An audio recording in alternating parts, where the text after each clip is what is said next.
आज सदर hospital campus में एनडीआरएफ टीम के द्वारा मॉक ड्रिल के बारे में कुछ समझाया जाएगा।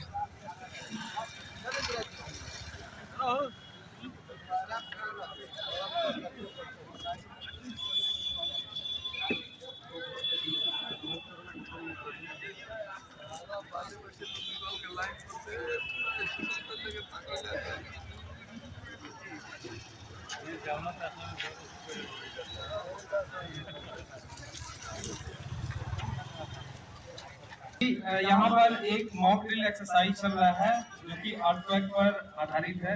अर्थक्वेक यानी भूकंप पर आधारित है, ठीक है। और इसका केंद्र बिंदु जो है भूकंप का वो सदर अस्पताल मोतिहारी, जहाँ पर आप लोग सुनेंगे, ये बनाया गया है। ये बेसिकली मॉक ड्रिल एक्सरसाइज जो है वो अर्थक्वेक पर है। अभी यहाँ अर्थक्वेक आने के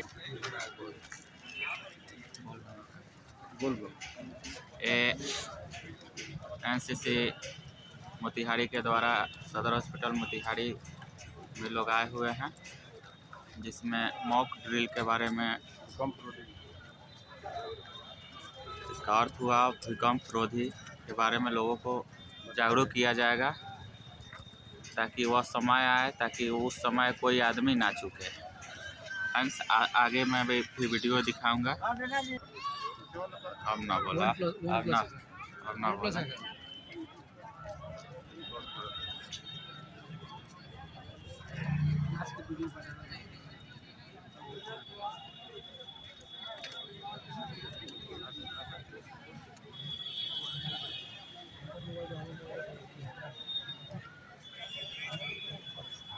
वीडियो बना ले एकदम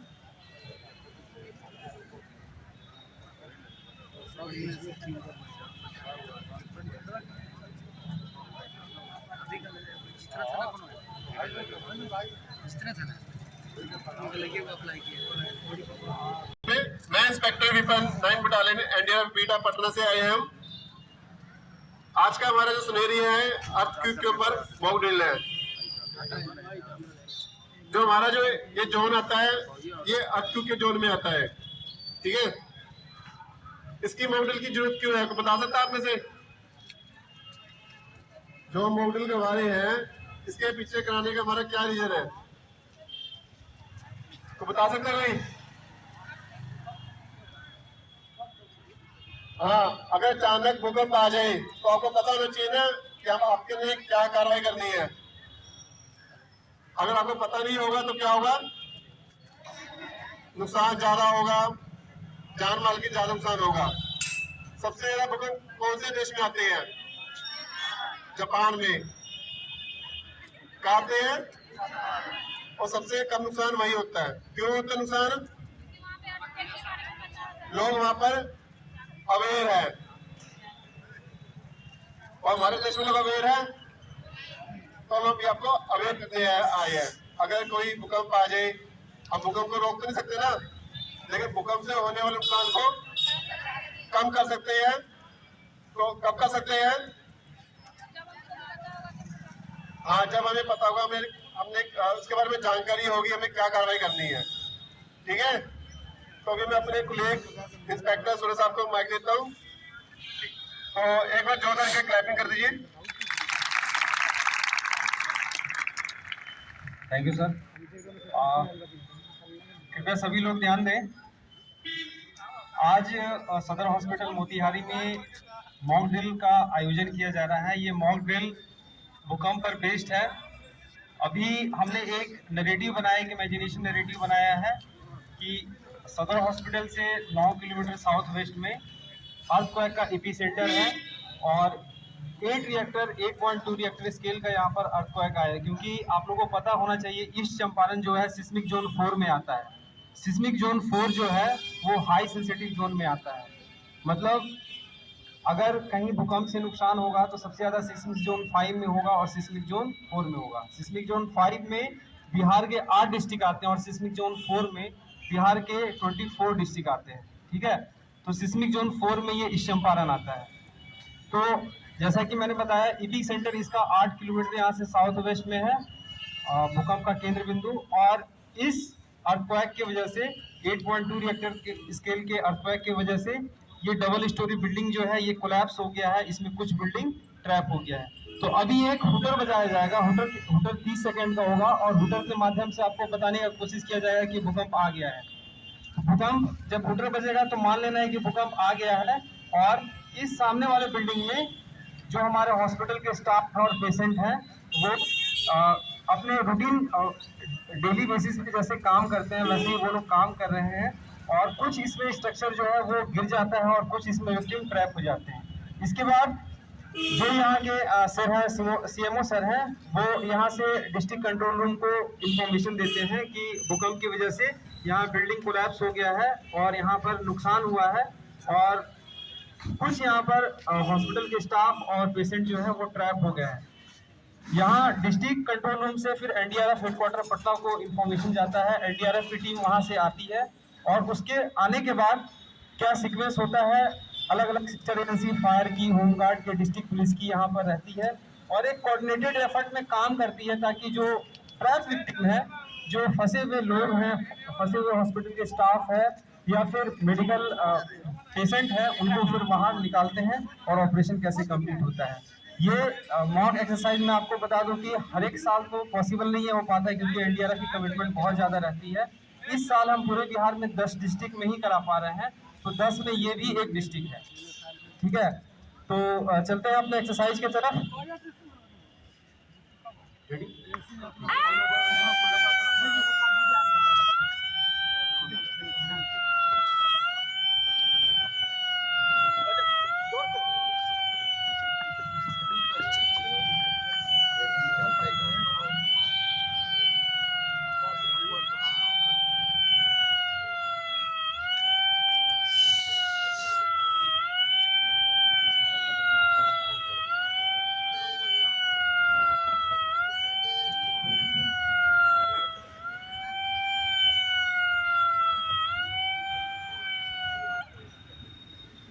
तो अभी हमने ये मान लिया है कि 8.2 रिएक्टर स्केल का यहाँ पर अर्थक्वेक आया है और ये बिल्डिंग में इसका असर हुआ है। अब यहाँ पर जो अंदर मेडिकल स्टाफ हैं या फिर हमारे पेशेंट हैं, जिन्होंने पहले से थोड़ी बहुत जानकारी ले रखी है, तो वो डक कवर होल्ड करते हैं, यानी जिस जगह पर है अपने आप को वहाँ पर पहले सेफ रखते हैं और कुछ इस तरीके से निकलते हैं। अगर उनके पास कोई बैग है या फिर कोई हार्ड सर्फेस वाला सामान है, उसके पास कार्टून है या फाइल है, तो सबसे पहले अपने हेड को कवर करते हैं। हेड को कवर करते हैं, सिंगल लाइन में आप खड़े हो जाइए। हेड को कवर करते हुए बाहर निकलते हैं, क्योंकि अमूमन होता है कि हम जब भी जिस ऑफिस में काम करते हैं, जिस बिल्डिंग में काम करते हैं, वहाँ बहुत सारे हजार्ड होते हैं। हजार्ड क्या क्या होते हैं? अगर दीवार पर घड़ी है या सिर के ऊपर पंखा है तो ये एक तरह का हजार्ड है। हजार्ड यानी जोखिम या खतरा। तो जब भी भूकंप आता है तो ये चीजें पहले नीचे गिरती है, यानी पंखा गिरेगा हमारे सिर के ऊपर, अलमारी अगर है, रेक है, तो उसके सामान हम पर गिर जाएंगे और हमें ये पता नहीं रहता। हमारी जानकारी के अभाव में सबसे ज़्यादा नुकसान जो होता है हजार्ड से होता है। तो हमें जहाँ भी हम वर्क ऑफिस में काम कर रहे हैं, हमें पता होना चाहिए कि भूकंप आने पर सबसे पहला हजार्ड ये होता है। उन चीज़ों को आइडेंटिफाई करना, फैन को आइडेंटिफाई करना, अलमीरा को आइडेंटिफाई करना है, स्लिप्स है उसको आइडेंटिफाई करना है, दीवार पर कोई भारी चीज़ें अगर टंगी हुई है, ठीक है, या शोकेस में बल्ब वगैरह टंगे हुए हैं हेड के ऊपर, तो इन चीज़ों को ध्यान रखना है और उनके नीचे अपने आप को नहीं रखना, वहाँ से साइड हटना। पूरे आगे हैं और ये बता रहे हैं कि कुछ मेडिकल के स्टाफ और एक पेशेंट या 2 पेशेंट अंदर बिल्डिंग में ट्रैप है।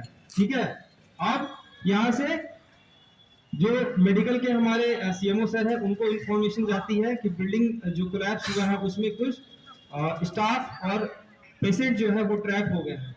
आप सर यहाँ से डिस्ट्रिक्ट कंट्रोल रूम को इंफॉर्मेशन देंगे कि बिल्डिंग कोलैप्स होने की वजह से यहाँ पर कुछ लोग ट्रैप हो गए हैं। आप यहाँ पर कंट्रोल रूम, आप यहाँ से जो रेस्क्यू ऑपरेशन की टीम है या फिर डिस्ट्रिक्ट पुलिस की टीम है उनको भेजिए ताकि ट्रैप टीम को निकाला जा सके और उनकी मदद की जा सके।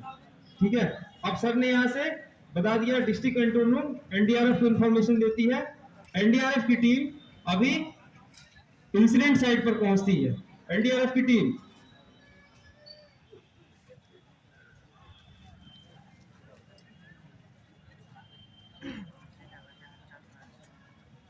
एनडीआरएफ टीम,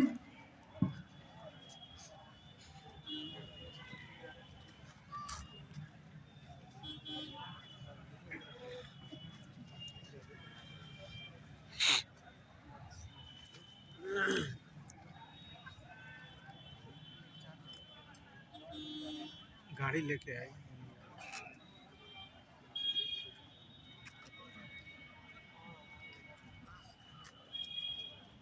इंसिडेंट साइट पर यानी सदर हॉस्पिटल मोतिहारी पहुंच रही है।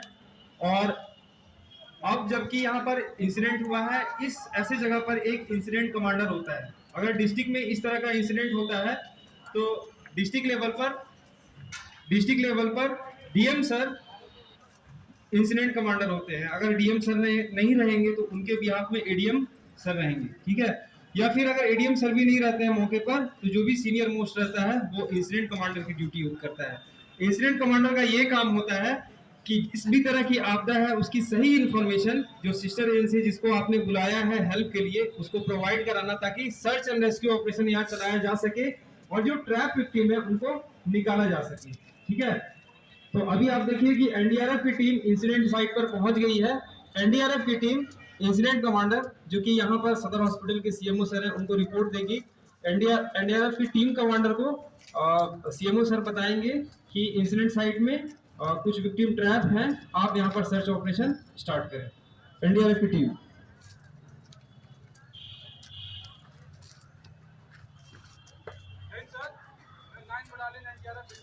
माइक ले लीजिए, माइक। जैन सर, मैं 9 बटालियन एनडीआरएफ बीटा से आया हूँ। मुझे अभी कंट्रोल रूम से खबर मिली है कि यहाँ पे 8.2 रिएक्टर का अर्थक्वेक आया है और यहाँ पे डबल स्टोरेज की एक बिल्डिंग कोलैप्स हुई है। आप हमें बता सकते हैं कि इसमें कितने विक्टिम ट्रैप हैं?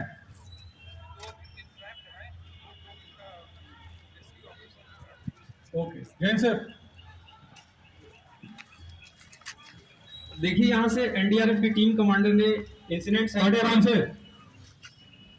जैसा कि अभी हमें इंसिडेंट कमांडर से पता लगा है कि यहाँ पे डबल स्टोरेज की एक बिल्डिंग कोलैप्स हुई है और यहाँ पे 2 लाइव विक्टिम जो है ट्रैप हुए हैं। हमें उन्हें सुरक्षित निकालना है और उन्हें फर्स्ट एड देके आगे उन्हें हॉस्पिटल तक पहुंचाना है। सब तैयार हैं? क्यों टीम सावधान, मूव। अब यहाँ से एनडीआरएफ की टीम कमांडर ने इंसिडेंट साइट पर इंसिडेंट कमांडर से परमिशन लिया और इनिशियल इंफॉर्मेशन लिया कि बिल्डिंग कोलैप्स होने की वजह से कितने विक्टिम ट्रैप है। एक जानकारी ली ताकि उसे सर्च एंड रेस्क्यू ऑपरेशन करने में मदद मिले और वैसे ही वो प्लानिंग करे। अब एनडीआरएफ की टीम कमांडर ने अपने सब टीम को आदेश दिया। अब जो टीम यहाँ पर आती है मौके पर उनकी काम जितने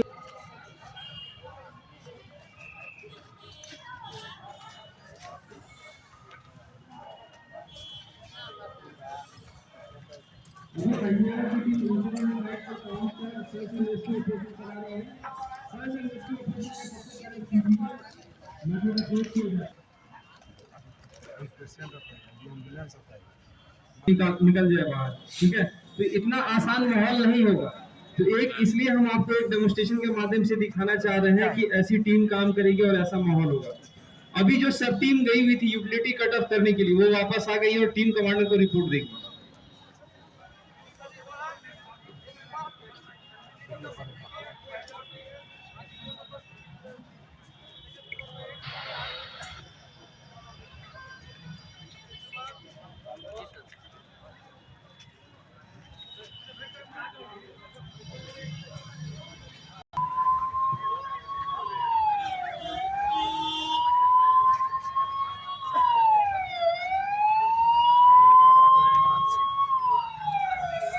अब आप थोड़ा ना बोल रहे हैं।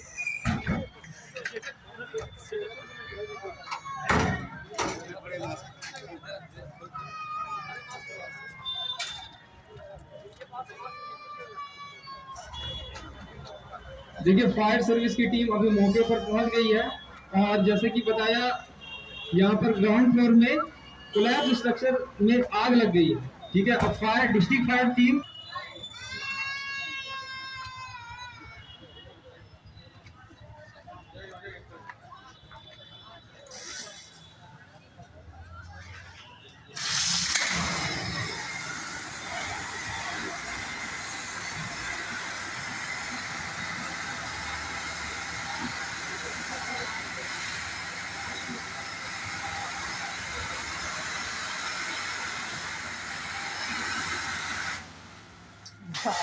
हाँ जी सर, ये ग्राउंड फ्लोर पर जो आग लगी थी वो आग काबू पाने में है और ये रेस्क्यू करके उसको हम लोग ये समाप्त कर दिया है आग कंट्रोल में। ठीक है, यहाँ से एनडीआरएफ के टीम कमांडर साहब ने सर्च एंड रेस्क्यू टीम जो कि पूरे बिल्डिंग का सर्च करेगी और ये देखेगी कि क्या कोई वाकई में विक्टिम फंसा हुआ है। अगर विक्टिम ट्रैप विक्टिम है और कहीं किसी कोलैप्स स्ट्रक्चर, जिस भी एजेंसी का उनको रिक्वायरमेंट है, मान लीजिए कि अगर फायर का इंसिडेंट हुआ है तो उनको टाइमली इंटीमेट करना ताकि वो मौके पर पहुंचे और जो हमारा विक्टिम ट्रैप है उसको टाइमली हम विड्रॉ कर सके वहां से, है ना, ताकि उनको पीएचटी देकर फर्दर उनके कंडीशन को स्टेबलाइज किया जा सके। तो इंसिडेंट कमांडर का यहाँ काफी इंपॉर्टेंट रोल होता है कि जो भी सिस्टर एजेंसी है ऐसे डिजास्टर में सबको टाइमली इंटीमेट करे और मौके पर बुलाए। साथ ही साथ सब में कोऑर्डिनेशन होना चाहिए। कोऑर्डिनेशन कौन करेगा? एनडीआरएफ टीम करेगी, जैसा कि अभी आप मॉक ड्रिल के माध्यम से देख रहे हैं। तो अभी सर्च एंड रेस्क्यू टीम जो अंदर गई हुई है वो विक्टिम ट्रैप जो अंदर फंसे हुए हैं उनको विड्रॉ करेगी और मेडिकल पोस्ट जो यहाँ लगा हुआ है डिस्ट्रिक्ट मेडिकल का या एनडीआरएफ की टीम का जिसका भी सेटअप लगा हुआ है उनको हैंड ओवर करेगी।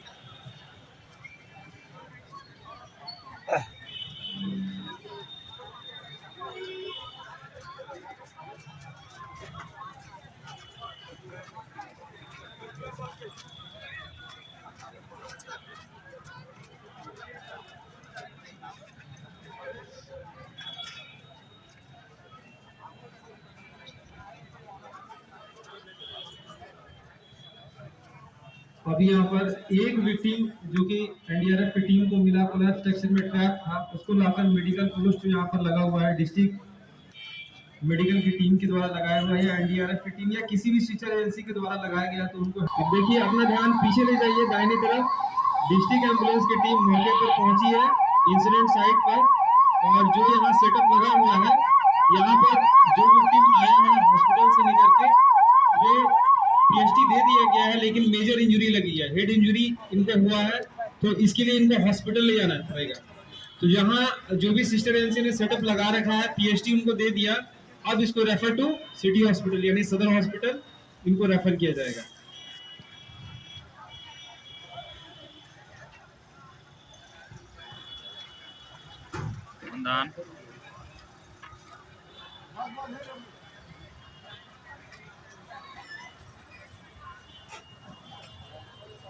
नहीं है इसको बोले तब गया निकालना।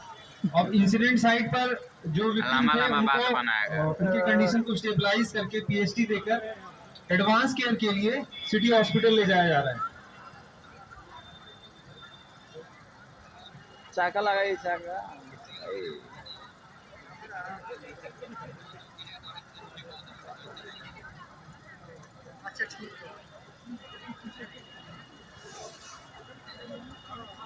साथ ही साथ यहाँ डिस्ट्रिक्ट होमगार्ड के जो एजेंसी के जो यहाँ पर स्टाफ यहाँ खड़े हैं उनका काम होता है क्राउड कंट्रोल करना क्योंकि ये हालात काफी भयावह हालात रहता है। तो भी विक्टिम बिल्डिंग में उन फ्रेंड्स आकर भी परेशान होते, वो चाहते हैं कि जल्दी हम बिल्डिंग के अंदर चले जाए।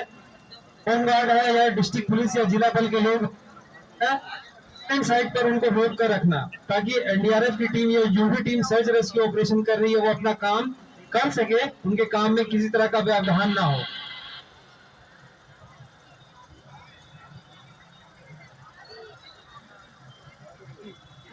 साथ ही साथ इंसिडेंट साइट पर एक कम्युनिकेशन सेंटर का सेटअप,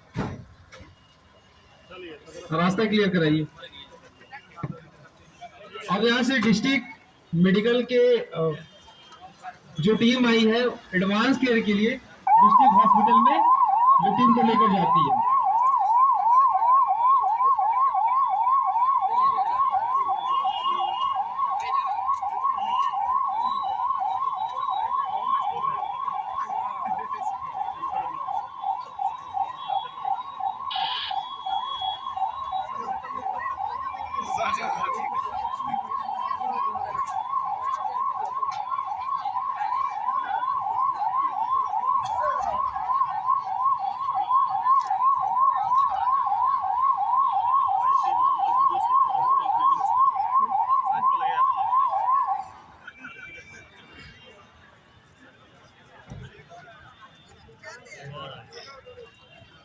अभी देखिए ये दूसरा विक्टिम है जो कि हॉस्पिटल में कोलैप्स स्ट्रक्चर की वजह से ट्रैप हो गया था। इसको एनडीआरएफ की टीम ने बाहर निकाला है और मेडिकल पोस्ट में इनको हैंडओवर कर रहे हैं ताकि पीएचडी दिया जा सके। और माइनर इंजरी है तो पीएचडी तो हम बाहर में अभी रेस्क्यू कर लिए हैं सर। अभी एक विक्टिम जो है फंसे होने की संभावना है सर।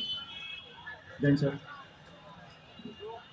जो एनडीआरएफ की सब टीम थी, सब टीम के सब कमांडर ने एनडीआरएफ की टीम कमांडर को रिपोर्ट दिया कि 2 विक्टिम जो कि कोलैप्स स्ट्रक्चर में ट्रैप थे उनको निकाला गया और जो मेडिकल सेटअप है उनमें दे दिया गया ताकि माइनर इंजर्ड जो है उनको पीएचडी दे दिया जा सके या फिर मेजर इंजरी है तो उनको आगे एडवांस केयर के लिए सिटी हॉस्पिटल भेजा जाए।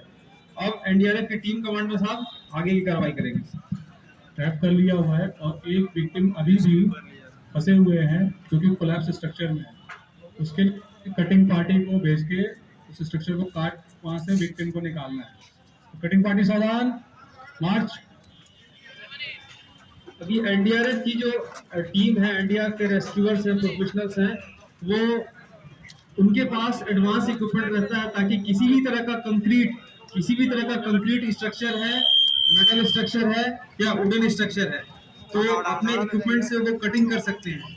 यहाँ आप सामने बिल्डिंग देख रहे हैं, बिल्डिंग में भी एनडीआरएफ की टीम सक्षम है किसी भी बिल्डिंग को कटिंग करने के लिए, अप्रोच बनाने के लिए ताकि विक्टिम तक पहुंचकर उसको निकाला जा सके और फिर फर्दर एडवांस केयर दिया जा सके।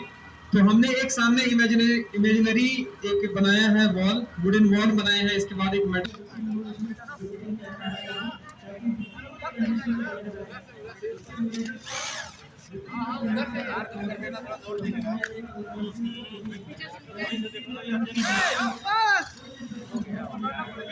पीछे आइए।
जो एक विक्टिम है हाईली जो इंजर्ड हो रखा है, ठीक है, उसको एनडीआरएफ की टीम निकाल कर लाती है और वापस मेडिकल पोस्ट में ले जाती है।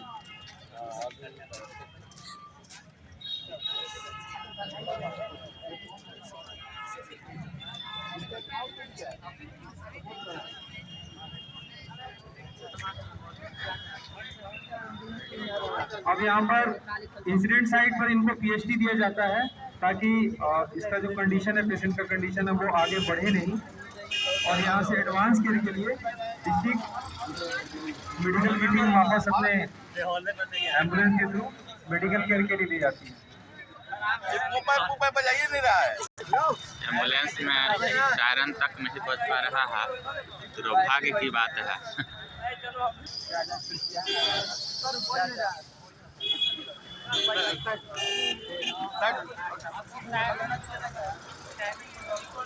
यहाँ से जो लास्ट पेशेंट था उसको एडवांस के लिए सीडी हमारे एम्बुलेंस के द्वारा जो पेशेंट उतर रहा है,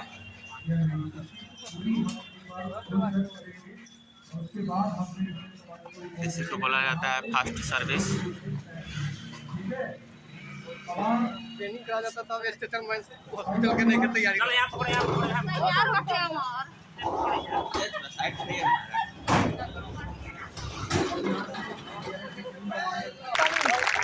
यहाँ पर सर्च एंड रेस्क्यू पार्ट जो है हमारा कंप्लीट हुआ। आपने देखा कि कैसे कोलैप्स स्ट्रक्चर में अलग अलग एजेंसी का क्या क्या रोल होता है। वहाँ से विक्टिम निकलता है, विक्टिम निकलने के बाद उसको ट्रीटमेंट दिया जाता है, पीएचडी दी जाती है, एडवांस केयर के लिए सिटी हॉस्पिटल भेजा जाता है, और फिर पूरे इलाके का सर्च ऑपरेशन चलता है, और सर्च ऑपरेशन करने के बाद इंसिडेंट कमांडर को रिपोर्ट देते हैं। ठीक है, तो